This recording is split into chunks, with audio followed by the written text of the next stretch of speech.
Et si tout cela était vrai, et si un homme exécuté publiquement, enterré, entouré de soldats, était réellement revenu à la vie?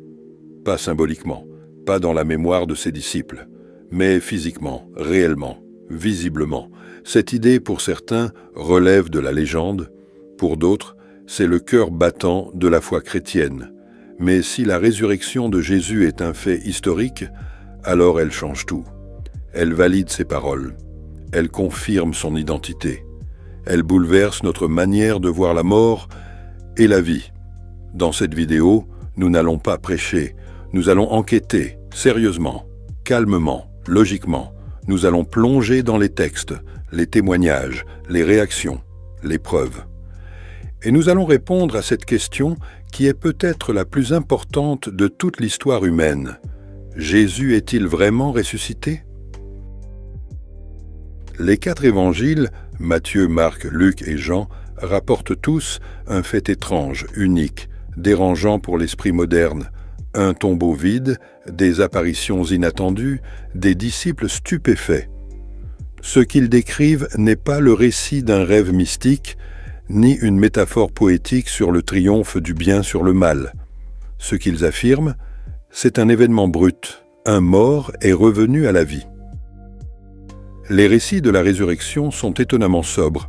Il n'y a pas de ton exalté, pas d'effets spéciaux hollywoodiens, juste des faits posés, des émotions mêlées de crainte et de joie, des détails simples, une pierre roulée, des linges pliés, des portes closes. Jean 20, versets 6 à 7, Simon-Pierre entra dans le sépulcre. Il vit les linges posés à terre, et le linge qu'on avait mis sur la tête de Jésus, non pas avec les linges, mais plié dans un lieu à part. Ce genre de détail, le linge plié, la confusion des disciples, n'a rien du mythe. C'est le style des témoignages réels, d'une personne qui raconte ce qu'elle a vu, même si cela dépasse l'entendement. Les premiers à découvrir le tombeau vide sont des femmes. Dans la culture juive du 1er siècle, le témoignage des femmes n'était pas juridiquement recevable. Si les disciples avaient voulu inventer une histoire crédible, ils n'auraient jamais placé des femmes au centre du récit. Luc 24, verset 11. Ces paroles leur semblèrent être une rêverie et ils ne crurent pas ces femmes. Cela montre une chose essentielle. Ce n'est pas un récit construit pour convaincre, c'est un récit qui s'impose à ceux qui l'ont vécu, malgré eux. Un corps a disparu. Tout le monde le savait là. Et soudain, plus rien. Voilà ce que les évangiles affirment, le tombeau de Jésus, scellé, gardé par des soldats, est retrouvé vide le matin du 3e jour. Et cette affirmation n'a jamais été contredite par les ennemis de Jésus. Quand Pierre prêche dans Jérusalem, quelques semaines après la crucifixion, il affirme devant des milliers de personnes que Jésus est vivant. Acte 2, verset 32, « Ce Jésus, Dieu l'a ressuscité. Nous en sommes tous témoins. » Il dit cela dans la ville même où Jésus avait été exécuté, devant ceux qui avaient vu sa mort. Et pourtant, personne n'a contredit l'affirmation en montrant un corps. Si le corps de Jésus avait été quelque part, les autorités auraient simplement dit « Regardez, il est là, fin de l'histoire ». Mais elles ne l'ont pas fait, parce qu'il n'était plus là. Les chefs religieux ne nient pas le tombeau vide. Au contraire, ils le confirment par la première rumeur qu'ils font circuler, Matthieu 28, verset 13. « Ses disciples sont venus de nuit le dérober pendant que nous dormions. » Mais cette explication pose plusieurs problèmes. Premièrement, comment pouvaient-ils savoir ce qui s'était passé s'ils dormaient? Ils affirment que le vol a eu lieu alors qu'ils étaient endormis, ce qui est contradictoire en soi. Deuxièmement, pourquoi les disciples, craintifs, se seraient-ils risqués à affronter des soldats romains? Après la crucifixion, ils étaient terrifiés, dispersés, abattus. Rien n'indique une volonté de mener une opération clandestine aussi risquée. Troisièmement, qu'auraient-ils gagné à inventer une telle histoire? Ils ont été persécutés, emprisonnés, martyrisés pour cette proclamation. Aucun n'a tiré un profit personnel de cette invention. Jésus est enseveli dans le tombeau de Joseph d'Arimathée, un membre du Sanhédrin. Le lieu est connu. Une grosse pierre scelle l'entrée. Des gardes sont postés et un sceau officiel romain est apposé. Matthieu 27, verset 66. Tout cela rend hautement improbable un vol de corps. Et pourtant, 3 jours plus tard, le tombeau est vide. Les gardes fuient. Le silence embarrassé des autorités est révélateur. Même les Juifs non chrétiens du 1er siècle n'ont jamais prétendu que le corps était encore dans la tombe. Le Talmud et d'autres textes juifs reconnaissent qu'il y a eu une agitation autour d'un faux prophète que l'on disait ressuscité. Ce silence accablant sur un corps absent renforce l'évidence. Quelque chose d'inexplicable s'est produit. Le tombeau vide, à lui seul, est mystérieux. Mais ce sont surtout les multiples apparitions de Jésus vivant qui vont bouleverser ses disciples et lancer la foi chrétienne. Il ne s'agit pas d'un simple sentiment de présence, ni d'une vision intérieure ou mystique. Les témoins affirment avoir vu, entendu, touché, mangé avec le Jésus ressuscité. L'apôtre Paul, dans 1 Corinthiens 15, versets 3 à 8, énumère une série d'apparitions. Il est ressuscité le 3e jour, selon les Écritures. Il est apparu à Céphas, puis aux 12. Ensuite, il est apparu à plus de 500 frères à la fois. Ensuite, il est apparu à Jacques, puis à tous les apôtres. Après eux tous, il m'est aussi apparu à moi. Cette déclaration date d'environ l'an 55, soit à peine 20 ans après les faits. Paul cite des témoins vivants à qui l'on peut encore aller demander confirmation. Les apparitions ont eu lieu dans un jardin, Jean 20, une maison, Jean 20, verset 19, une route, Luc 24, une plage, Jean 5, 21, une montagne, Matthieu 28. Les témoins sont des femmes seules, des groupes de disciples, des petits groupes, 2 à 3 personnes, un grand groupe de 500 personnes. Ce caractère varié, public et répété rend impossible l'explication par hallucination collective. L'un des cas les plus emblématiques est Thomas, surnommé le jumeau. Absent lors de la première apparition de Jésus aux disciples, il refuse de croire. Jean 20, verset 25, « Si je ne vois dans ses mains la marque des clous, et si je ne mets pas ma main dans son côté, je ne croirai point. » Et pourtant, 1 semaine plus tard, Jésus lui apparaît. Il l'invite à toucher ses plaies. Thomas, bouleversé, s'écrie « Mon Seigneur et mon Dieu !» Jean 20, verset 28. Ce n'est pas un fanatique facile à convaincre. C'est un homme qui doute, puis qui bascule dans une conviction absolue. Jésus mange, parle, marche, enseigne. Luc 24, versets 42 à 43. Ils lui présentèrent un morceau de poisson rôti. Il le prit et le mangea devant eux. Acte 1er, verset 3. Après avoir souffert, il se présenta vivant et leur en donna plusieurs preuves, se montrant à eux pendant 40 jours et parlant des choses concernant le royaume de Dieu. Ce ne sont pas des apparitions brèves et confuses. Jésus interagit, il enseigne, il partage des repas. Il manifeste une continuité corporelle avec son corps crucifié. Il porte encore les marques, mais aussi une dimension transformée, glorieuse. Une hallucination est personnelle, subjective, rare. Elle n'affecte jamais des groupes de façon coordonnée, elle ne dure pas plusieurs jours, ni à différents endroits, ni devant des centaines de personnes. De plus, les disciples n'attendaient pas une résurrection immédiate. Leur réaction première n'est pas la foi, mais le doute, la peur, la fuite. Luc 24, verset 11. « Ces paroles leur semblèrent une rêverie, et ils ne crurent pas. Ils ne s'étaient pas préparés à croire, ils ont été pris de court par la réalité. » Il y a un fait que l'histoire ne peut ignorer, quelque chose a profondément changé les disciples de Jésus. Des hommes simples, craintifs, déçus, battus, deviennent soudain audacieux, inarrêtables, prêts à mourir pour proclamer un message révolutionnaire, Jésus est vivant.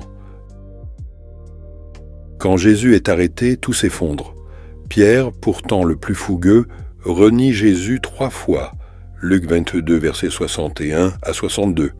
Les autres disciples fuient ou se cachent. 2 disciples quittent Jérusalem dépités, pensant que tout est fini. Luc 24, versets 17 à 21. Ils croyaient en un Messie politique, en un roi libérateur. La croix les a brisés, leur espoir est mort, jusqu'au 3e jour. Après la résurrection, l'audace, la proclamation, la persévérance. Quelque chose ou quelqu'un les relève. En quelques semaines, on les retrouve dans les rues de Jérusalem proclamant haut et fort que Jésus est ressuscité. Acte 2, verset 32. Ce Jésus, Dieu l'a ressuscité. Nous en sommes tous témoins. Acte 4, verset 20. Nous ne pouvons pas ne pas parler de ce que nous avons vu et entendu. Même face aux menaces, à la prison, aux coups, ils tiennent bon. Acte 5, verset 29. Il faut obéir à Dieu plutôt qu'aux hommes. Des vies bouleversées, jusqu'à la mort. Tous les apôtres, à l'exception probable de Jean, sont morts en martyrs, dans des conditions atroces. Pierre est crucifié la tête en bas. André est attaché à une croix en forme de X. Jacques, frère de Jean, est décapité. Thomas, selon la tradition, est tué en Inde après avoir prêché la résurrection. Pourquoi donneraient-ils leur vie pour un mensonge? Pourquoi mourir pour une illusion collective?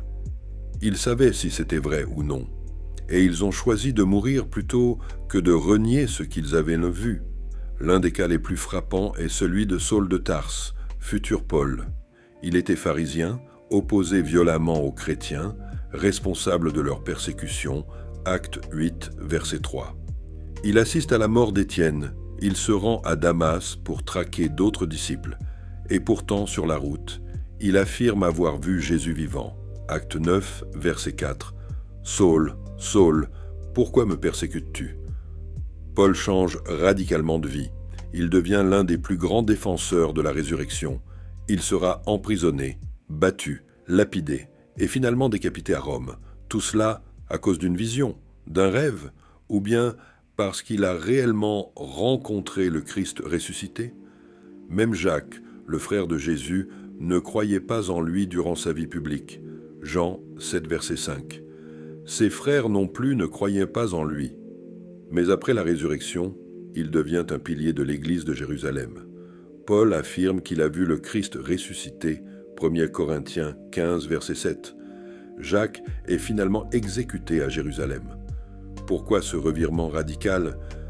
Parce que quelque chose de surnaturel l'a convaincu. Jésus, son frère, est vivant.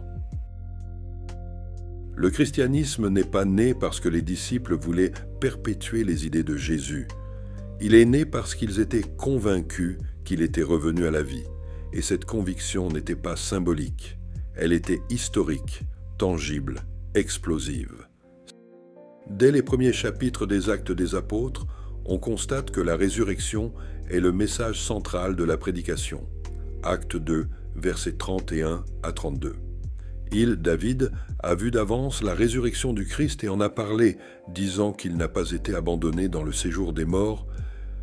Ce Jésus, Dieu l'a ressuscité. Nous en sommes témoins. Acte 4, verset 33. Les apôtres rendaient avec beaucoup de force témoignage de la résurrection du Seigneur Jésus. Il ne s'agit pas de défendre une philosophie, mais de proclamer un événement vérifiable. Le message de la résurrection ne s'est pas développé dans un coin perdu, loin des faits, mais au cœur même de Jérusalem, la ville où Jésus a été crucifié. C'est là, quelques semaines seulement après sa mort, que les disciples affirment « Il est vivant ». Cela aurait été facile à contredire si le tombeau n'avait pas été vide. Et pourtant, des milliers se convertissent à cette parole. Acte 2, verset 41. En moins d'un siècle, le christianisme se répand dans tout l'Empire romain, et ce malgré l'opposition juive, la persécution romaine, l'absence de privilèges politiques, l'hostilité des intellectuels grecs et romains. Pourquoi un mouvement aussi dérangeant, prônant un Messie crucifié, un scandale pour les Juifs, une folie pour les païens, aurait-il triomphé, sans miracle à l'origine? Lorsque Paul écrit aux Corinthiens, il résume le fondement de la foi en quelques lignes, Première épître aux Corinthiens, versets 3 à 4. Christ est mort pour nos péchés, selon les Écritures, il a été enseveli, et il est ressuscité le troisième jour, selon les Écritures. Tout repose sur cet événement, la mort et la résurrection de Jésus. En dehors de cela, rien n'a de sens. Le message de pardon, de vie éternelle, d'espérance, tient ou s'effondre sur ce fait. Les premiers chrétiens ne voient pas la résurrection comme une surprise totale, mais comme l'accomplissement d'annonces anciennes. Dans le psaume 16, verset 10, il est écrit « Tu ne livreras pas mon âme au séjour des morts, tu ne permettras pas que ton sein voie la corruption. » Ésaïe 53, verset 10 à 11 nous dit « Il prolongera ses jours après avoir livré sa vie en sacrifice. » Enfin, on peut lire dans Matthieu 12, verset 40 « Car de même que Jonas fut 3 jours et 3 nuits dans le ventre d'un grand poisson, de même le Fils de l'homme sera 3 jours et 3 nuits dans le sein de la terre. » Le Nouveau Testament est écrit par des hommes qui savaient que ce qu'ils disaient leur coûterait tout. Ils n'avaient aucun intérêt à mentir. Ils n'avaient rien à gagner, sauf des chaînes. Et pourtant, ils ont persisté, proclamé, annoncé au péril de leur vie que Jésus est ressuscité. C'est ce courage, cette foi, cette force qui ont fait naître l'Église. Au fil des siècles, plusieurs théories ont été proposées pour éviter l'hypothèse de la résurrection réelle, mais chacune d'elles, lorsqu'on l'examine sérieusement, se heurte à des problèmes majeurs. Théorie numéro 1. Le corps a été volé. C'est l'explication la plus ancienne, mentionnée dans Matthieu 28, verset 13. Ses disciples sont venus de nuit le dérober pendant que nous dormions. Les problèmes majeurs de cette théorie sont, premièrement, une contradiction logique. Si les gardes dormaient, comment savent-ils que ce sont les disciples qui ont volé le corps? Deuxièmement, les gardes armés. Un groupe d'hommes terrifiés aurait-il osé affronter des soldats romains? Troisièmement, pas de mobile crédible. Pourquoi voler un cadavre et ensuite mourir pour défendre un mensonge? Enfin, quatrièmement, aucune confession. Pas un seul disciple, même sous la torture, n'a révélé une supercherie. Conclusion, cette théorie ne tient ni historiquement ni psychologiquement. Théorie numéro 2, Jésus n'était pas mort, il s'est évanoui. C'est la fameuse théorie du coma, ou swoon theory, popularisée à partir du XVIIIe siècle. Elle affirme que Jésus n'était pas vraiment mort, mais seulement évanoui, affaibli. Il se serait réveillé dans le tombeau, serait sorti et serait apparu à ses disciples. Il y a des objections massives à cette théorie. La flagellation plus la crucifixion plus la lance au flanc égale mort assurée. Les Romains savaient tuer. Même s'il avait survécu, comment aurait-il roulé la pierre, échappé aux gardes, puis convaincu les disciples qu'il était glorieux et vivant? Jésus serait apparu comme un moribond, non comme un vainqueur de la mort. Cela n'aurait pas produit une foi aussi triomphante. Cette hypothèse est irréaliste sur les plans physiques, médical et psychologique. Théorie numéro 3, des hallucinations collectives. Certains pensent que les disciples ont tellement voulu croire qu'ils ont eu des hallucinations de Jésus vivant. Mais les hallucinations sont personnelles et subjectives, pas collectives. 500 personnes qui voient Jésus en même temps? Impossible. Les disciples n'attendaient pas la résurrection. Ils étaient découragés, pas en quête de vision. Les apparitions sont multiples, variées, en différents lieux, à différents groupes. Une hallucination ne mange pas du poisson rôti. Conclusion, psychologiquement incohérent. Factuellement inadapté. Théorie numéro 4, une légende tardive. D'autres suggèrent que la résurrection est une invention postérieure, une mythologie développée au fil des décennies. Mais les premiers écrits du Nouveau Testament démentent cette hypothèse. 1 Corinthiens 15, qui parle des témoins de la résurrection, date des années 50, soit 20 ans après les événements. L'hymne christologique de Philippiens 2, versets 6 à 11, parlant de l'exaltation de Jésus, est encore plus ancien. Les premiers chrétiens adoraient déjà Jésus comme Seigneur ressuscité. Le noyau du message chrétien est présent dès le début. Ce n'est pas un ajout tardif. Théorie numéro 5. Une erreur de tombeau. Certains critiques avancent que les femmes se sont trompées de tombeau et sont allées au mauvais endroit.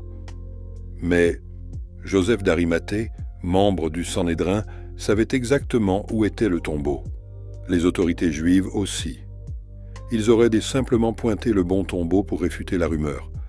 Les récits sont cohérents. Ce tombeau était connu, scellé, surveillé. Conclusion, une erreur de tombeau n'explique ni les apparitions, ni la naissance du christianisme. Théorie numéro 6. Une interprétation symbolique. Enfin, certains modernistes soutiennent que la résurrection n'est pas littérale, mais symbolique. Jésus vit dans les cœurs, son message continue. Mais ce n'est pas du tout ce que les apôtres ont proclamé. Acte 10, versets 40 à 41, Dieu l'a ressuscité le 3e jour et il a permis qu'il apparaisse, non à tout le peuple, mais aux témoins choisis d'avance. Les apôtres annoncent un fait physique, réel, visible. Et ils sont morts pour ce fait, pas pour une idée poétique. Toutes les tentatives d'expliquer autrement les faits échouent. La seule explication qui englobe le tombeau vide, les apparitions, la transformation des témoins, la naissance de l'Église et l'explosion du message, c'est la résurrection réelle de Jésus. Certains affirment « tout cela vient de la Bible ». Mais en dehors, y a-t-il des preuves que Jésus a existé, qu'il est mort, qu'on a cru à sa résurrection? La réponse est claire, oui.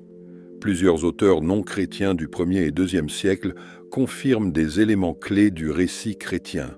Ce sont des sources hostiles ou neutres, donc d'autant plus précieuses. Flavius Joseph est un historien juif, né vers 37 après Jésus-Christ, contemporain des apôtres. Dans son ouvrage « Antiquité juive », il parle de Jésus. En ce temps-là vivait Jésus, un homme sage, si toutefois on peut l'appeler un homme. Il était le Christ. Il leur apparut vivant le 3e jour, comme les divins prophètes l'avaient annoncé. Ce passage, appelé le Testimonium Flavianum, a probablement été retouché par des copistes chrétiens, mais même les versions réduites, plus neutres, gardent l'essentiel. Jésus a existé. Il a été crucifié sous Pilate, ses disciples ont affirmé qu'il était ressuscité. Conclusion. Joseph ne devient pas chrétien mais reconnaît les faits historiques essentiels. Tacite, sénateur et historien romain, écrit vers 115 après Jésus-Christ dans ses annales.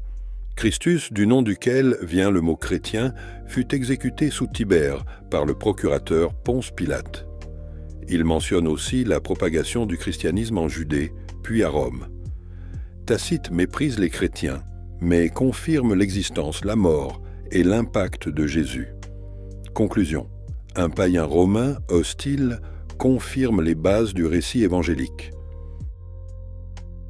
Vers 112 après Jésus-Christ, Pline, gouverneur romain de Bithynie, écrit à l'empereur Trajan. Les chrétiens se réunissent un jour fixé, avant l'aube, pour chanter des hymnes à Christ comme à un Dieu.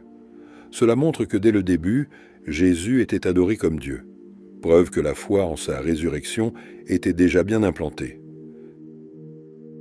Le Talmud de Babylone, compilation rabbinique des 3e et 5e siècles, parle d'un certain Yeshua, forme araméenne de Jésus.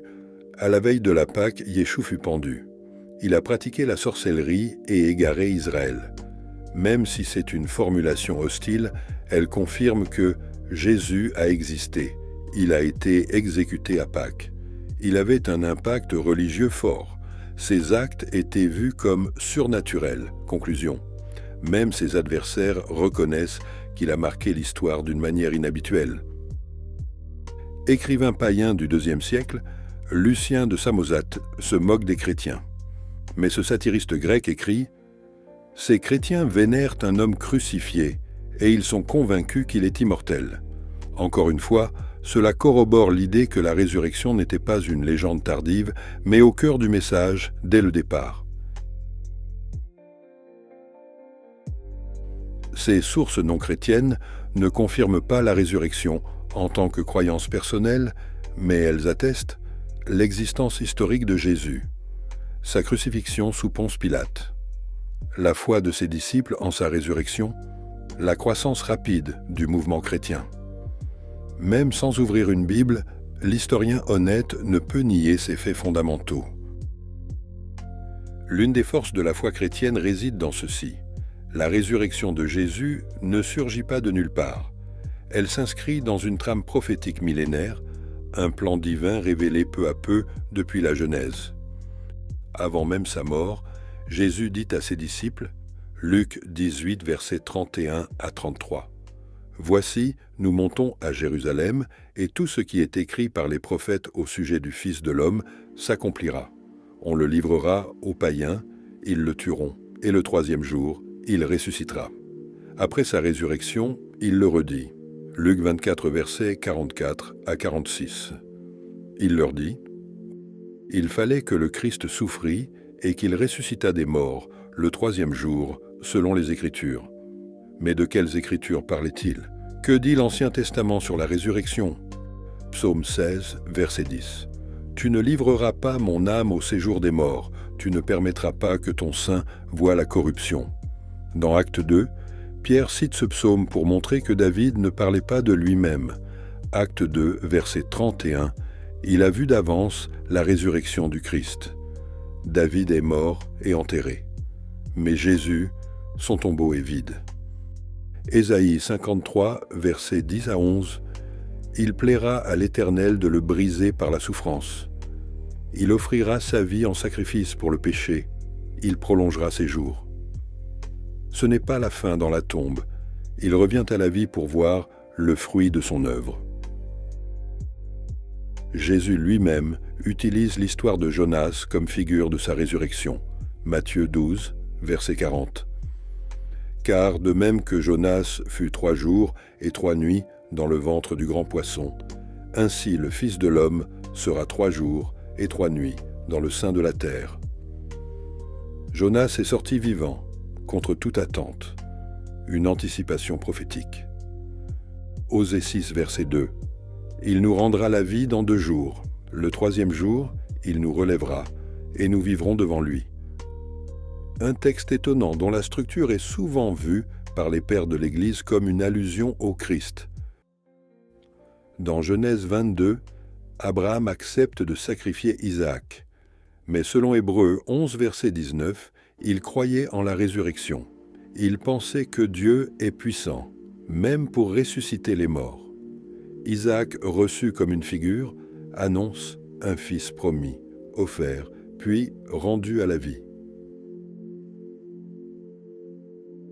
La Bible est traversée par une ligne de tension entre la mort et la vie, entre l'ombre du péché et la promesse d'un salut total. La résurrection de Jésus n'est pas un épisode isolé, c'est l'accomplissement suprême d'un plan prophétisé, annoncé, préparé. Tout pointe vers la victoire du Messie sur la mort. Certaines vérités sont secondaires, d'autres fondamentales, mais la résurrection de Jésus est centrale. Paul l'affirme avec une clarté brutale. 1 Corinthiens 15, verset 14, « Et si Christ n'est pas ressuscité, alors notre prédication est vide, et votre foi aussi est vide. » C'est tout ou rien. Si Jésus est resté dans la tombe, alors le christianisme s'écroule.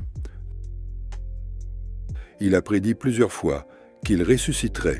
Marc 8, verset 31, Matthieu 16, verset 21. S'il ne l'a pas fait, alors, soit il s'est trompé, soit il a menti, soit il a été vaincu par la mort. Dans tous les cas, il ne peut être ni le Fils de Dieu, ni le Sauveur. Sans la résurrection, il n'y a pas de pardon des péchés. 1 Corinthiens 15, verset 17. Si Christ n'est pas ressuscité, votre foi est vaine, vous êtes encore dans vos péchés. Pourquoi? Parce que la résurrection est la preuve que le sacrifice a été accepté. Si Jésus reste mort, le péché a gagné. Mais s'il est vivant, alors le sang versé a réellement effacé la faute. Le tombeau vide n'est pas qu'un miracle, c'est une déclaration de victoire. Sans lui, il n'y a pas de vie éternelle, il n'y a pas de sens à la souffrance, il n'y a pas d'espérance après la mort, 1 Thessaloniciens 4, verset 14. Nous croyons que Jésus est mort et qu'il est ressuscité. C'est ainsi que Dieu ramènera aussi par Jésus ceux qui se sont endormis. Pas de résurrection du Christ égale pas de résurrection pour nous. Sans la résurrection, la foi est une illusion.